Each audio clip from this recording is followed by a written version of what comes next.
So you follow me as I make most delicious, potted jollof rice for my family. So I was craving for this, and I know that once I make this potted jollof rice, my kids tend to eat a lot of food, and I just love to see those kids eat a lot of food. So one thing with parenting and looking at your kids look all healthy, it's something that I love to see. I just don't want to look at my kids and I see them like they're not eating food and they're not looking healthy. I wonder if I see them that way, how somebody else gonna see them like. So this was actually what I learned from the internet. If you want to cook your stew, the first thing that I do is just to grind the tomatoes and the shambot, that's the chili pepper, and if it boils a little bit, I'm just gonna put it in a sieve and drain out every excess water there before I start frying. But I'm gonna tell you something that I observed in this kind of frying your stew.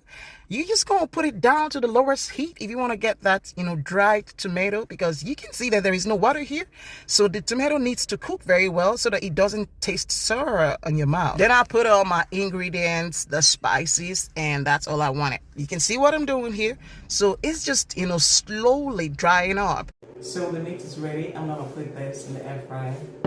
So I put it inside my air fryer to fry it. There's my air fryer. It's the bomb. I love it so much. So I'm going to keep this aside. If you think that you can get this potted jollof rice with a non-stick pot, then you need to think again. I had to bring out my old aluminum pot. This is the kind of pot that you want to get that potted jollof rice flavor and taste that burns from. So I added my tomatoes that I fried up and put my spices. Then I turned my jollof rice, and look at how beautiful it was looking. Look at it.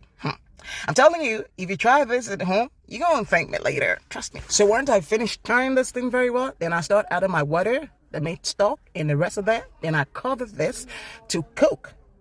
All right, so I checked on my meat again. It was done, properly done. So the next thing that I did was to check on my rice. It was time for the rice to burn. So I covered this with a foil. Then I allowed my rice to burn. The rice has burned. If you taste this rice, I'm telling you, you're going to thank me later, and you're going to cook it in your home. Trust me again. See how delicious and good looking this rice was. I'm just going to put my egg because I'm still going to prep the salad for the kids. But I just wanted to see this video. Please give me a like. I give gratitude to those that watch my videos to this point. I'm so grateful. Love you all. Bye. See you in my next video.